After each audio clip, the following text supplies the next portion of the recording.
Merci, Monsieur le Président.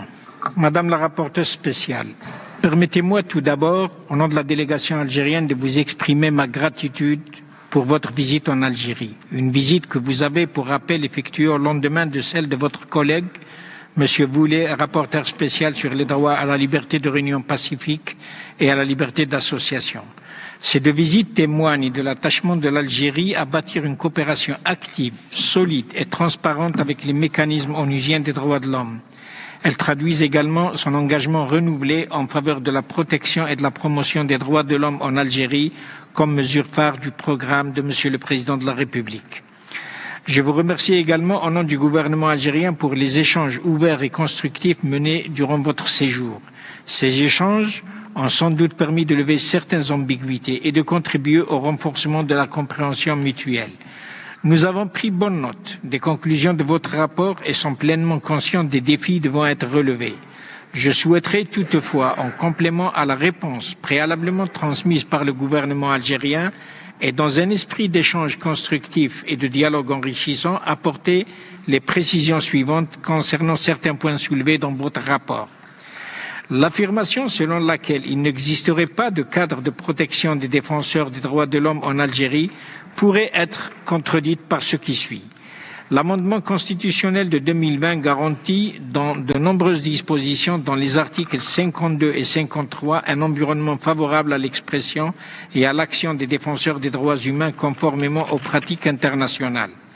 Aussi, la création de l'institution du médiateur de la République en 2021 en tant que canal de communication entre les citoyens et les institutions publiques illustre la volonté des hautes autorités à renforcer la protection des droits humains et libertés fondamentales.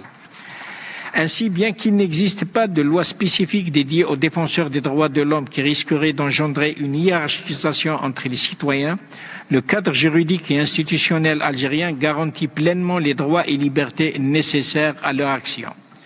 Dans le même sillage, le mécanisme de protection des lanceurs d'alerte mis en place par la loi 2208 permet à la Haute Autorité de transparence, de prévention et de lutte contre la corruption de recevoir des alertes ou plaintes sur des faits de corruption. Pour encourager les dénonciations, plusieurs canaux de communication sont mis en place et l'anonymat du lanceur d'alerte est naturellement préservé.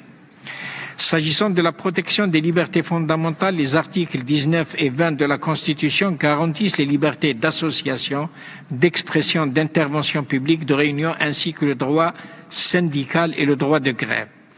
De plus, la nouvelle loi relative à l'exercice du droit syndical constitue une refonte complète des normes légales encadrant la constitution et le fonctionnement des organisations syndicales, la liberté syndicale ainsi que l'exercice du droit syndical conformément aux dispositions des conventions de l'OIT et des deux pactes.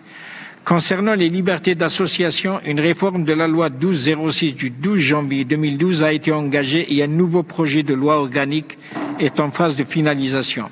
Une fois la loi adoptée, la création d'une association pourrait se faire sur une nouvelle base. La loi introduit également la notion d'association communale et permet aux associations de recevoir des financements étrangers sous réserve de conditions de transparence et de l'obtention d'un accord préalable. À titre d'exemple, l'association diocésaine d'Algérie a bénéficié d'un financement de l'Institut des services du Vatican après approbation par la Commission nationale pour la pratique des cultes non musulmans.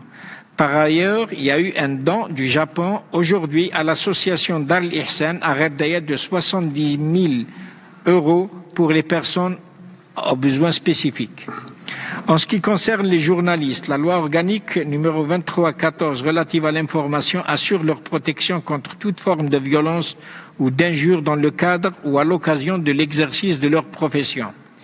Il convient d'indiquer que le gouvernement n'a enregistré aucun cas de répression ou de sanction visant des journalistes, blogueurs, médias ou individus en raison du contenu de leurs publications, qu'elles soient écrites, audiovisuelles ou numériques.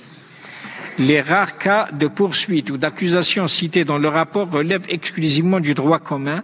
Ces affaires ne sont en aucun cas liées à la liberté d'expression ou à l'exercice de la profession journalistique. Enfin, et s'agissant de la législation algérienne en matière de lutte contre le terrorisme, je tiens à rappeler qu'en l'absence de définition universelle de l'acte terroriste, celle-ci s'aligne parfaitement sur les résolutions du Conseil de sécurité.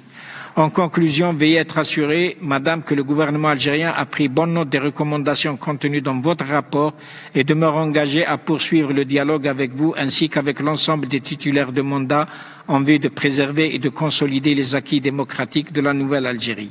Je vous remercie.